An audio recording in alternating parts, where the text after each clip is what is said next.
monde voulons-nous bâtir?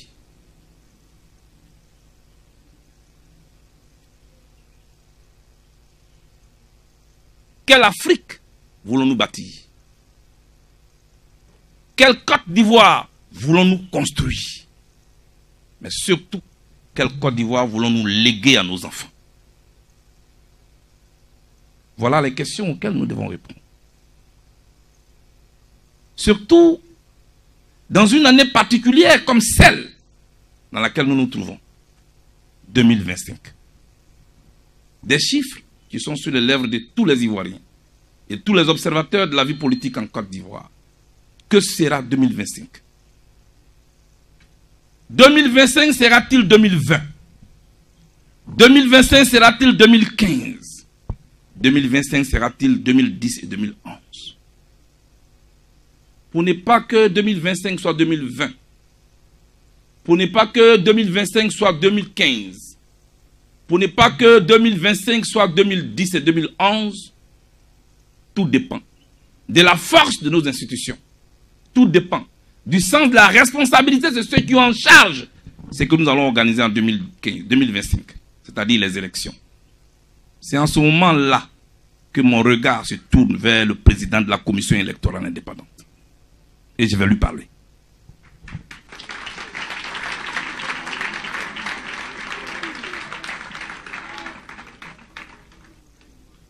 Voyez-vous, j'ai 53 ans. La plupart de ceux qui sont sous cette bâche sont de la même génération que nous. Ceux qui me regardent, pour certains, savent notre histoire. La Côte d'Ivoire, notre pays, le savez-vous, est à son 5e président de la République depuis son indépendance. Le président Houphouët-Boigny, le président Henri Konan Bédié, le président Guy Robert, le président Gbagbo Laurent et aujourd'hui le président Alassane Ouattara. 5 présidents. Là n'est pas le problème. Le problème, c'est que à aucun moment, nous, qui aujourd'hui avons la cinquantaine, n'avons eu droit à une alternance pacifique qui nous donne l'opportunité de goûter aux délices d'une passation de charges entre un président élu et un président sortant.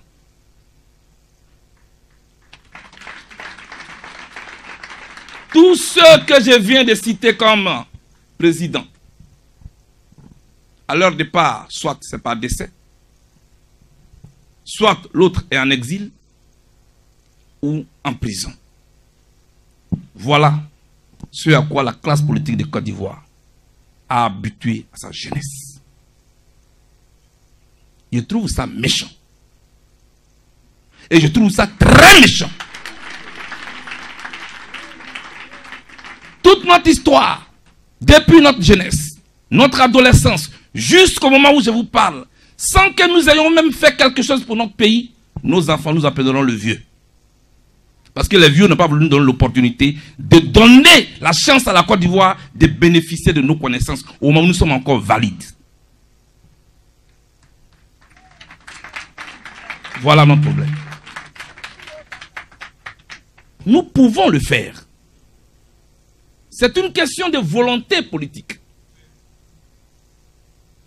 Ce qu'il faut éviter, c'est de transformer la Côte d'Ivoire en un pays à risque électoral.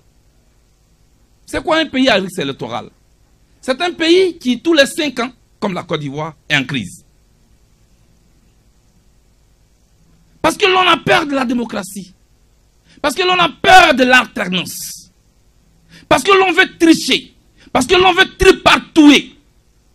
Voilà ce qu'on veut nous léguer. Voilà le président de la commission électorale indépendante qui a fait une révision électorale en juin 2015. C'est-à-dire à 3 mois des élections en 2015. Voilà le président de la commission électorale qui a fait une révision électorale en juillet 2020. C'est-à-dire encore à 3 mois des élections. Donc, Monsieur le Président de la CEI, vous avez réussi à faire une révision de la liste électorale en juin 2015, c'est-à-dire à 3 mois des élections. À 4 mois, pardon. En juillet 2020, vous avez réussi à faire une révision de la liste électorale à 3 mois des élections.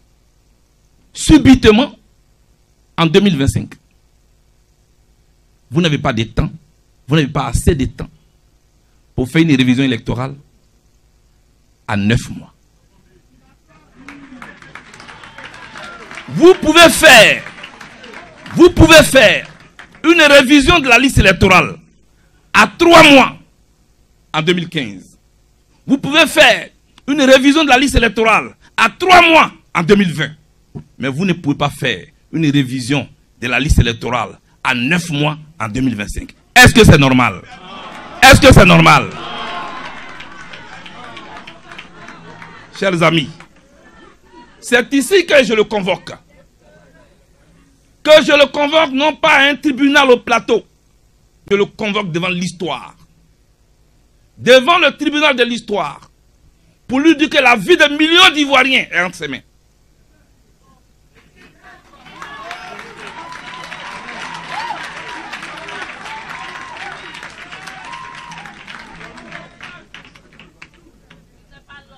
Je vais parler au magistrat qu'il est, au grand magistrat qu'il est. Je ne suis pas juriste.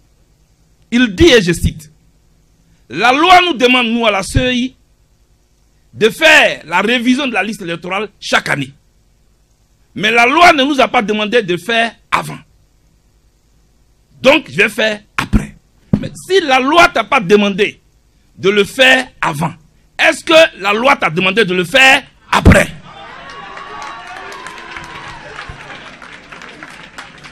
Voilà la question. On ne choisit pas d'appliquer la loi selon ses intérêts. Quand une loi est dictée et qu'elle est promulguée, quand vous ne la faites pas, quand vous ne l'appliquez pas selon ce qui est dicté, ça s'appelle la violation de la loi. Ni plus, ni moins. La loi ne vous a pas demandé de faire la révision de la liste électorale avant. Mais est-ce que la loi vous a demandé, Monsieur le Président, de faire la révision après?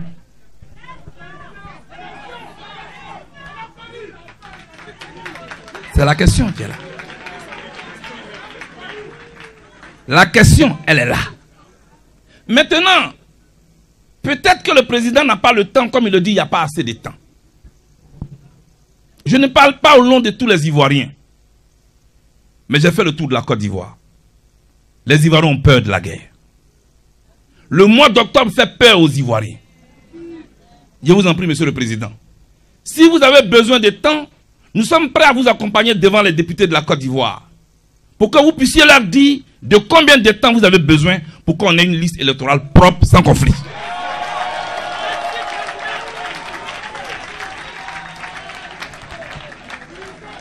Certains vont certainement me dire, mais M. Blé Goudé, on n'a pas assez de temps, on ne veut pas perdre le temps. À eux, je réponds, au nom des Ivoiriens cette fois-ci, au nom des orphelins de la guerre de 2011, au nom des veuves de 2020, au nom de ceux qui hier étaient des tuteurs qui aujourd'hui, à cause de la guerre, sont des sous-couverts. Ces entrepreneurs qui ont tout entrepris et qui ont tout perdu en 24 heures à cause de la guerre.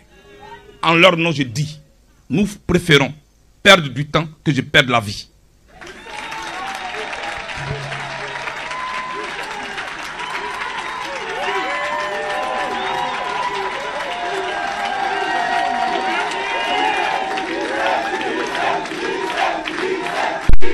En 2025, il n'a pas le temps de faire la même révision à 9 mois des élections. C'est pas grave. C'est pas grave. Nous, ce que nous voulons, c'est que les élections se passent de manière pacifique, de manière inclusive. Alors, s'il n'a pas le temps, ceux qui légifèrent, nous allons partir vers eux, les députés, pour leur présenter le tableau de la Côte d'Ivoire, en les invitant à regarder dans le rétroviseur sombre de notre histoire récente. Pour leur dire, donnez du temps au monsieur là.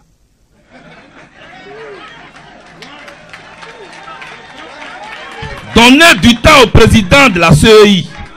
Parce que nous les Ivoiriens, nous préférons perdre du temps que de perdre la vie. Nous préférons perdre du temps que de perdre la vie. Nous préférons perdre du temps que de perdre la vie. Voilà où nous en sommes. Voilà où nous en sommes. Voilà où nous en sommes. Voilà où nous en sommes. C'est pourquoi je voudrais engager toute sa responsabilité. Parce que beaucoup ont commencé à faire leur bagage. Et nous ne voulons plus aller hors de la Côte d'Ivoire. Pour un fauteuil présidentiel. Nous ne voulons plus de guerre dans ce pays. C'est le moment pour moi de lancer un appel à toute la jeunesse. Dites non à toutes les enveloppes qui vous seront proposées pour aller affronter d'autres jeunes de la Côte d'Ivoire. Dites non à toutes les propositions qui vous seront faites pour aller affronter vos frères, vos sœurs, juste pour un fauteuil présidentiel et au nom des candidats. Parce que moi, Charles Blé Goudé, président, je vais vous donner du boulot au lieu de vous donner la mort.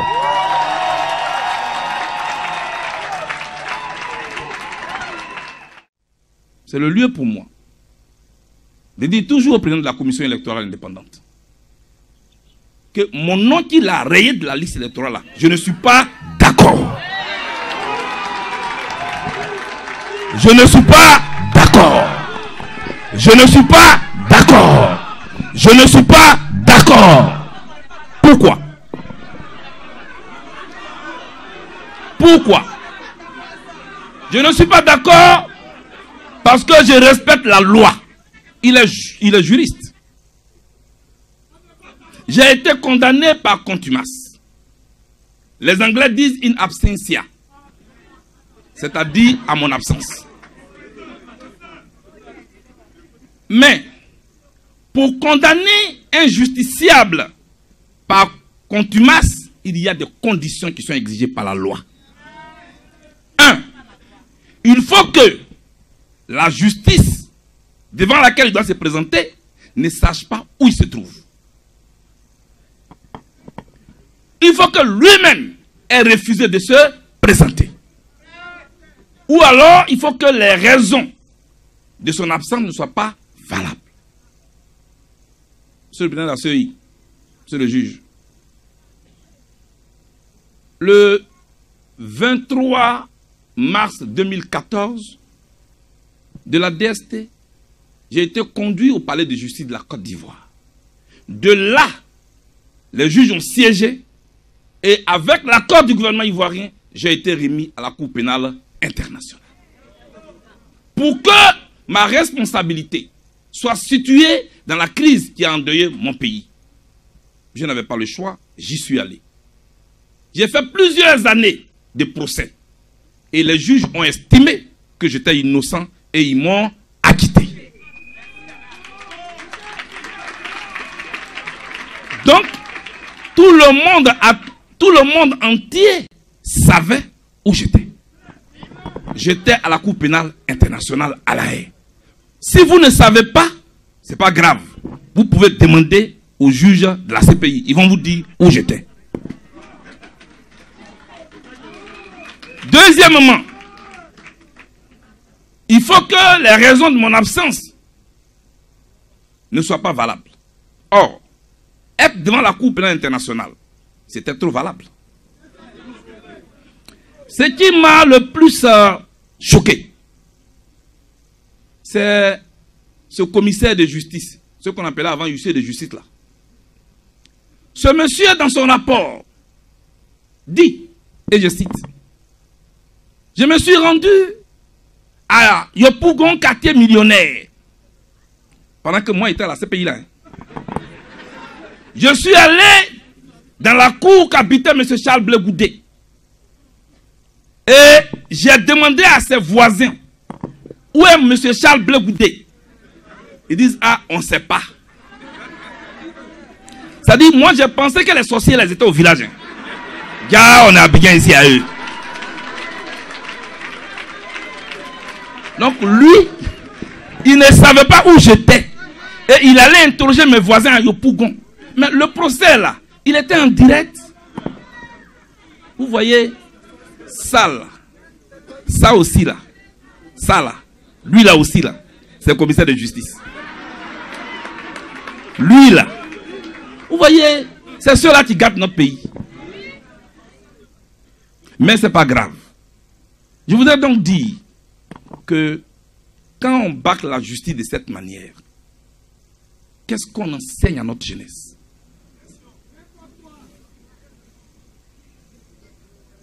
C'est-à-dire, toi, tu cherches quelqu'un qui est à la CPI. Tu le vois tous les matins à la cour. Et puis toi, tu le cherches à Abidjan. Ça s'appelle l'aveuglement volontaire. C'est-à-dire, tu vois, il fait comme si tu vois pas. Chers amis, voilà ce qui concerne le cas Blé Goudé. Je ne peux qu'interpeller. Et j'interpelle encore tous ceux qui ont la capacité de régler ce problème. Voilà le deuxième point sur lequel j'ai voulu interpeller le président de la commission électorale indépendante. Le gouvernement de Côte d'Ivoire. Nous, opposition, avons demandé un dialogue politique. Pour que toutes les questions relatives aux prochaines élections soient discutées sur la table des discussions et des dialogues. C'est ce que nous avons demandé.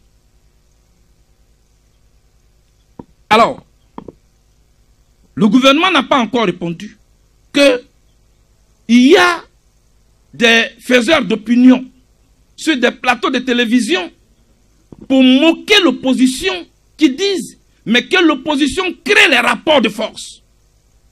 Ils pensent qu'en disant ça, eux, ils se moquent de nous comme ça. Non. Je voudrais dire à ceux-là qu'eux, ils peuvent vous parler comme ça. Mais ce n'est pas par faiblesse que l'opposition de Côte d'Ivoire demande le dialogue. Ce n'est pas par faiblesse. C'est en regardant dans le rétroviseur de notre histoire récente que nous demandons le dialogue. Celui qui a vécu la crise de 2010-2011, celui qui a vécu la crise de 2020, ne peut pas s'asseoir sur un plateau de télé et dire à une partie des Ivoiriens, créez les rapports de force. Parce que nous tous, on connaît les conséquences. De quels rapports de force il parle? Des rapports de force qui ont été créés en 2010, en 2002, en 2005, avec des fusils pour contraindre l'ancien pouvoir à aller signer des accords hors de la Côte d'Ivoire. Eux, ils l'ont fait. Nous ne le ferons pas.